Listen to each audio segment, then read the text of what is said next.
오늘의 제목은 너희는 나를 누구로 하느냐, 이런 제목입니다. 오늘 본문에 보면 첫 번째 이야기로 한 맹인이 나와요. 한 맹인. 마가복음답게 이 맹인을 정말 아주 쑥쑥쑥 고쳐주십니다. 그죠? 딱 안수하니까 보게 되는 거죠. 예수님이 한 질문들을 한번 잘 보시면서 따라가면 되게 비슷한 패턴이 다른 두 가지 이야기에서 반복된다는 것을 볼 수가 있어요. 잘 보세요. 예수님이 맹인에게 눈에 침을 뱉으시며 안수했어요. 그러고 질문했죠. 그죠? 뭐가 보이느냐? 이렇게 질문했어요. 그러니까 맹인이 처음에는 희미하게 보인다고 했어요. 사람이 보이는 것 같은데 나무가 걸어다니는 것 같다. 그러니까 예수님이 어떻게 해요?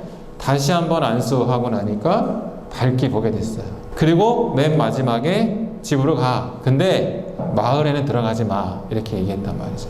이 말은 소문내지 마. 뭐 이런 얘기랑 똑같아요. 잘 봐요. 뭐가 보이느냐 질문했어. 그러니까 처음엔 희미하게 보였어. 다시 안수하시고 나중에 밝게 보게 된 거야. 그리고 마을에 가지 마. 아무한테도 얘기하지 마. 이런 얘기를 했어요. 잘 봐요. 이 패턴을 생각하고 그 다음 제자들에게 질문한 것들을 생각해 보세요.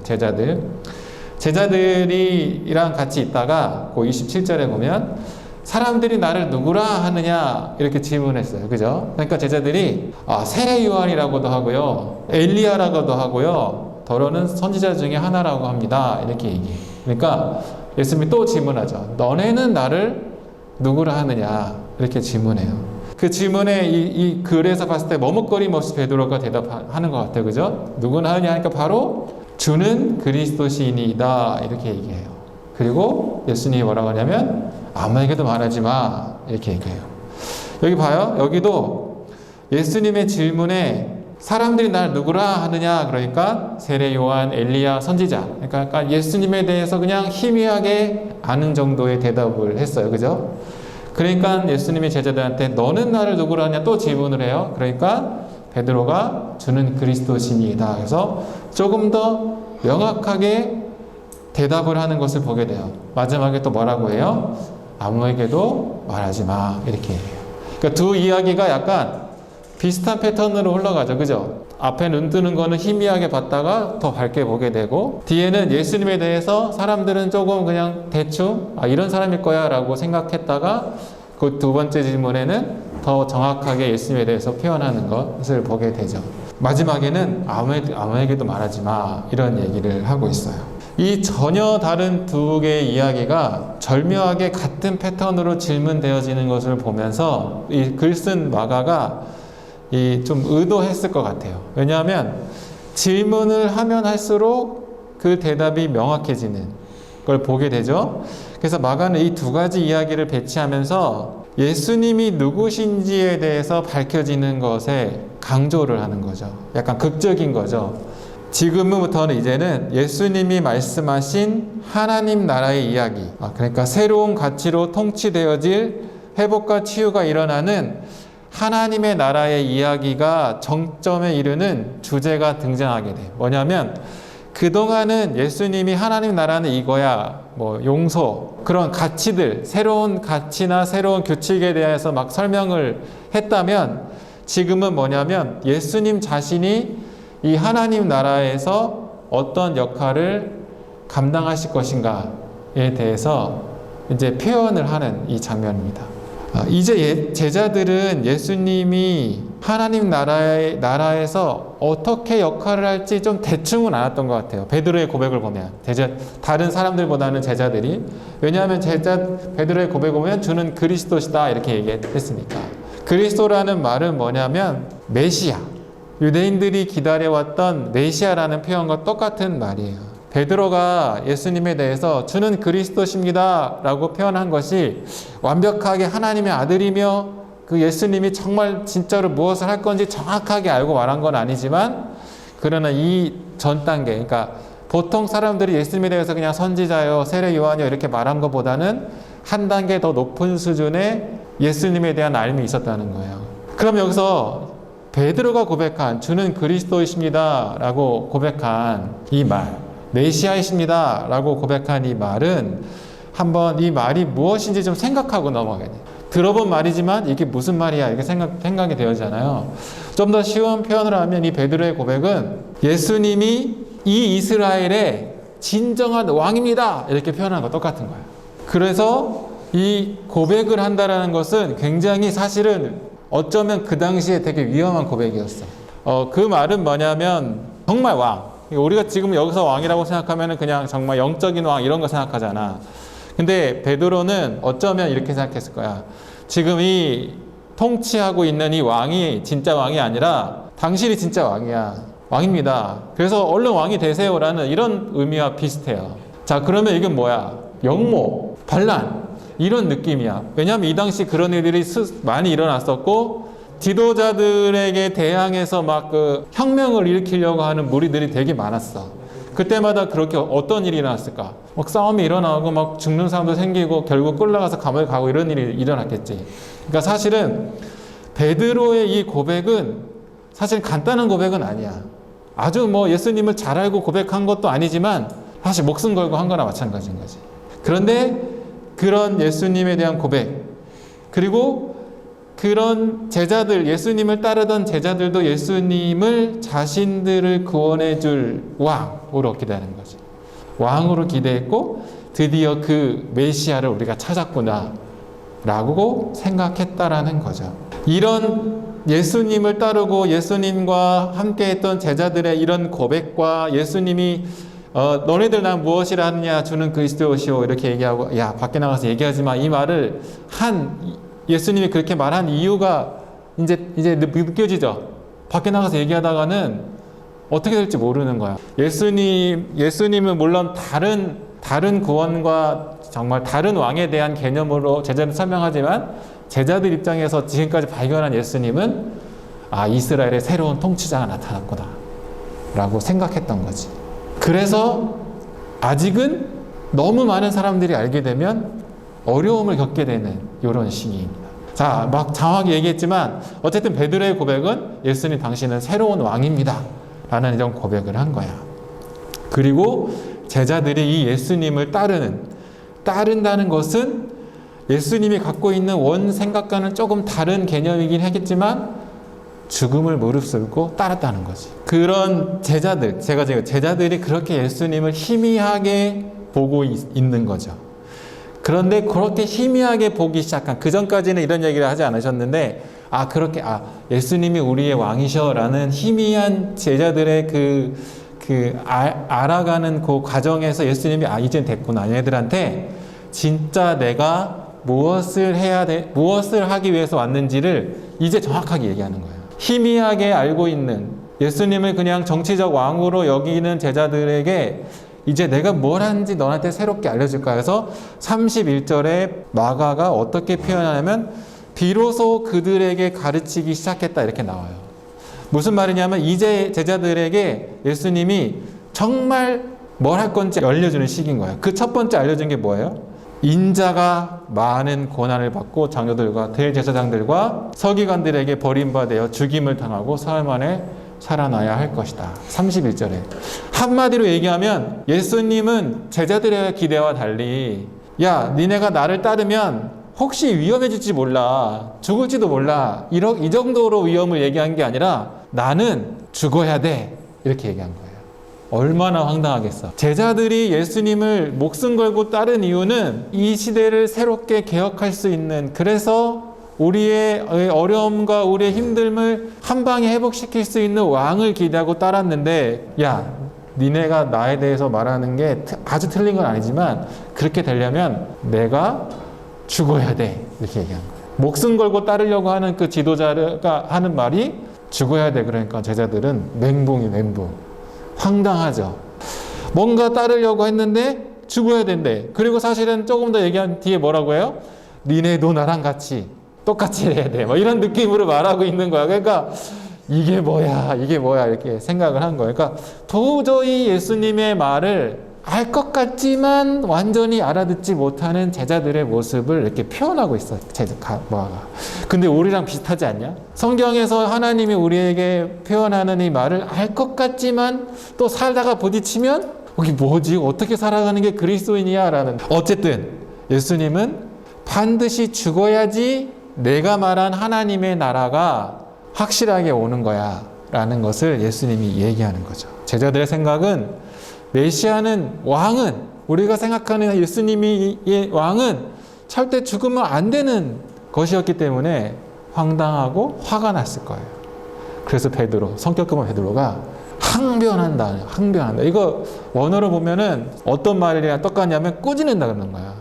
화를 내고 항변했어. 본문에는 잘 나와 있지 않지만 예수님 죽으시면 안 되죠. 당신이 죽으면 지금까지 따른 우린 뭐가 됩니까 지금? 같이 죽으란 얘기예요? 막 이렇게 얘기하고 우리도 목숨 걸고 따르고 있는데 죽으시겠다고 말하면 안 되죠. 만약 예수님이 죽을 일이 생기면 나는 그 예수님을 끝까지 지킬 거예요. 절대 예수님이 죽으시면 안 돼요 라고 이렇게 말하는 거예요. 그러니까 예수님이 베드로의 항변에 이렇게 얘기해요. 네가 하나님의 일을 생각하지 않고 사람의 일을 생각하는구나 라고 꾸짖었다. 제자들, 베드로를 비롯한 제자들, 특히 베드로가 예수님에 대해서 그나마 정확하게 표현했는데 그 정확하게 표현한 베드로의 생각도 사실은 사람의 생각에 머물러 있는, 그 당시 메시아를 기다렸던 이 정치적인 상황을 어떻게 바꿀 수 있는지, 우리의 어려움들을 어떻게 회복시킬 수 있는지, 우리의 정말 선하고 착한 지도자가 어떻게 새롭게 일어날 수 있는지에 대한 기대를 했던 베드로, 그런 메시아를 바랬던 그런 것 정도의 수준으로 예수님을 바라봤다는 거죠. 그래서 예수님은 계속해서 그게 아니야, 인자가 죽임을 당해야 돼, 이렇게 얘기해요. 근데 여기서 인자라는 말은 다니엘 7장에 어떻게 나오냐면 인자가 오는데 천사들과 함께 다시 올 거야. 근데 이 인자는 세상에 있는 사람들에게 고난을 받고 죽임을 당하고 난 뒤에 영원한 권세와 영원한 영광과 함께 다시 올 거야 라는 이런 예언 같은 것들이 7장에 있어요. 그런 표현을 가져다가 쓰시는 거야. 그러니까 이런 구약을 잘 알고 있는 유대인이라면 사실은 예수님이 인자가 하나님의 영광 가운데 있어야 된다라는 표현을 하면 금방 알아들어야 되는데 못 알아듣는 거예요 지금. 그렇게 예수님은 제자들에게 나의 메시아로서의 나의 소명과 나의 운명은 바로 죽는 거야. 그리고 이 발자취를 너네들도 따라야 돼 라고 표현합니다. 여전히 아마 제자들은 멘붕 상태였을 거예요.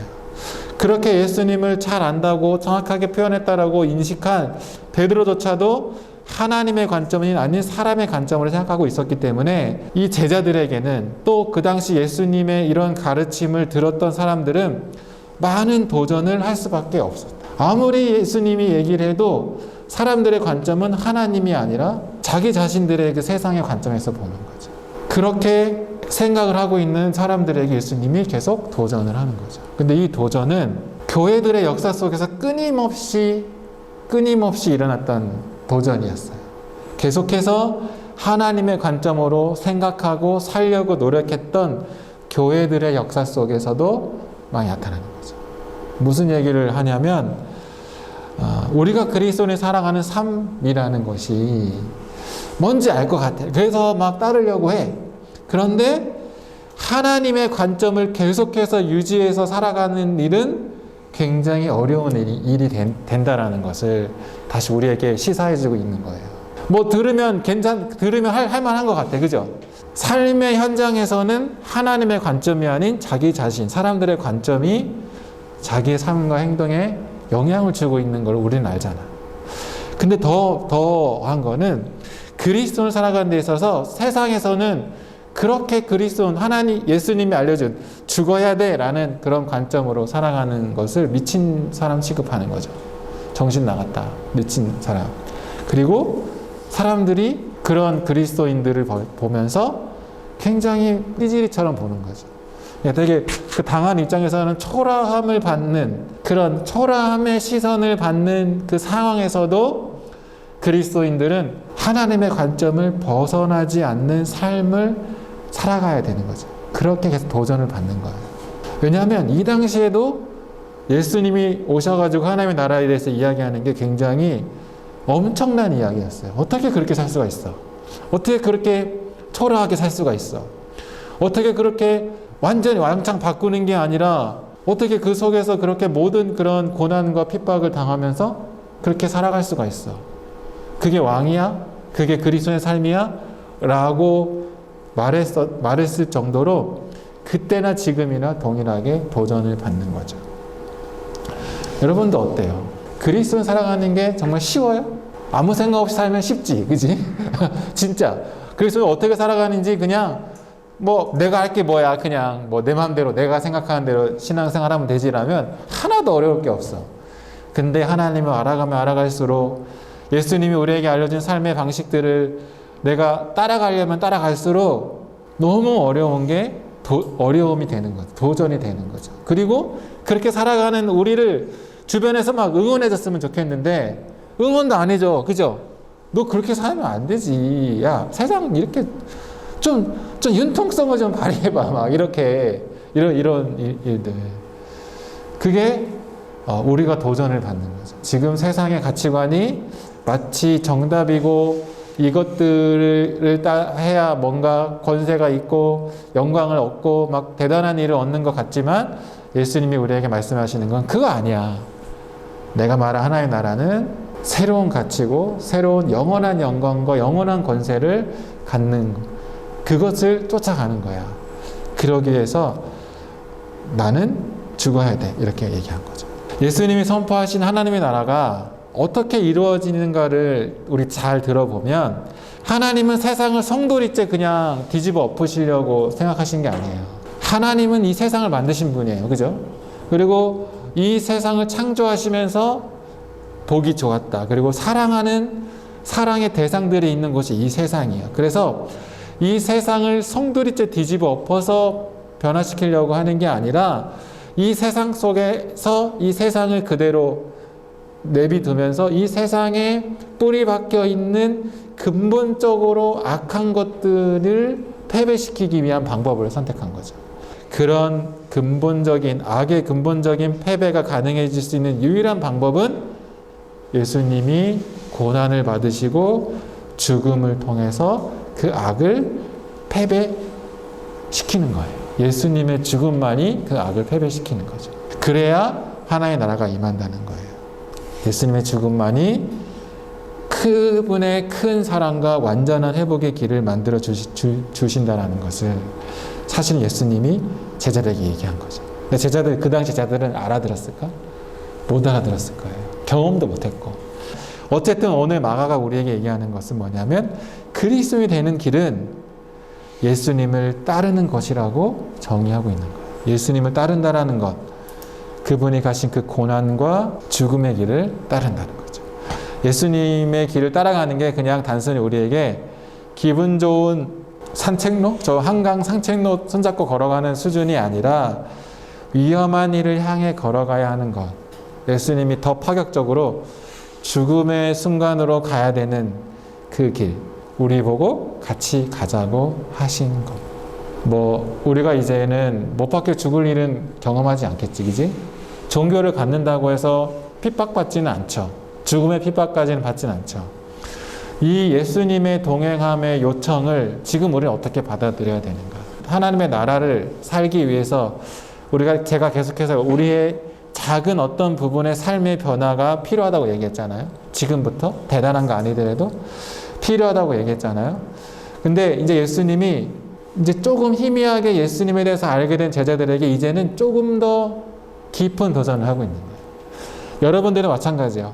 하나님의 나라를 살아가야지, 내가 삶을 변화시켜야지라는 이런 마음을 갖기 시작한 우리에게 예수님이 조금 더 깊은 도전을 하고 있는 거죠. 그냥 그 작은 변화로서의 삶보다 우리가 이제는 조금 더 근본적인 악의 패배를 선언하는 그런 삶으로 넘어가야 된다. 쉽지 않은 건 알겠어. 그런데 넘어가야 돼. 그러기 위해서 필요한 게 뭐냐면 자기를 부인하는 거야. 이런 거. 자기를 부인한다는 표현은 내가 하고 싶은 것, 내가 이루고 싶은 것, 내 사람의 생각, 나의 인간적인 마음으로 가지고 싶은 것을 하나님 앞에 내려놓고 하나님이 가라고 하신, 하나님이 주신 그 길을 순종하며 따라가는 것. 그게 자기를 부인하는 거죠. 예수님이 가신 길을 알았다면 그걸 순종하며 따라가는 거죠. 근데 따라가는 거는 사실은 어렵지. 근데 더 어려운 게 뭐냐면 자기를 부인하는 거예요. 예수님도 끝까지 자기를 부인하는 것에 있어서 얼마나 어려운지 우리에게 보여줘요. 그 한 예로 겟세마네 기도. 거기서 예수님이 뭐라고 기도하세요? 이 잔을 할 수만 있거든 이 잔을 내게서 옮겨달라. 이거 되게 인간적인 표현이에요. 다시 얘기하면 하나님, 내가 이 길을 가기가 너무 힘들어요. 나를 버려주지 마세요. 이렇게 얘기하는 거예요. 근데 예수님 마지막 자기 부인이 뭐냐면 그렇게 힘듦에도 불구하고 자기 부인이 뭐냐면 그러나 내 뜻대로 하지 마시고 하나님 뜻대로 하세요. 이게 자기 부인. 예수님 뜻이 있었어. 하나님께 요구하고 싶은 게 있었어. 그런데 철저하게 자기 부인을 하고 하나님의 뜻에 따라서 결국은 부활의 영광에 이르게 되는 거죠. 우리의 삶도 마찬가지. 우리가 이렇게 따라가는 것보다 더 전제되고 중요한 게 뭐냐면 따라가기 위해서 가장 먼저 반드시 돼야 되는 게 뭐냐면 자기 부인이에요. 그걸 하나님 앞에 내려놓는 거죠. 나 정말 이것도 하고 싶고 이것도 하고 싶고 아직도 이게 버려지지 않고 아직도 이런 게 있어요. 내가 이런 거 아시죠? 그런데 내 뜻이 아니라 하나님의 뜻이 내 삶 가운데 이루어지기 원합니다. 라고 고백하는 게 자기 부인이에요. 예수님이 우리에게 도전한, 마가가 여러분들과 저에게 도전한 하나님 나라 살아가기 위해서 우리의 삶의 변화에 더 깊은 도전, 더 큰 각오가 무엇일까? 내 삶에 그냥 그래 뭐 술 안 마시지 이 정도 수준이 아니라 조금 더 하나님의 나라를 살아가는 그리스도에서 내가 더 깊이 있게 도전을 해야 되는 게 무엇인가 고민하는 여러분들 됐으면 좋겠어요. 여러분들은 이제 조금 더 큰 변화를 위해서 무엇을 생각하실 겁니까? 이번 한 주 또 그런 생각에 머무는 여러분 됐으면 좋겠어요. 임하옵시며 뜻이 하늘에서 이루어진 것 같이 땅에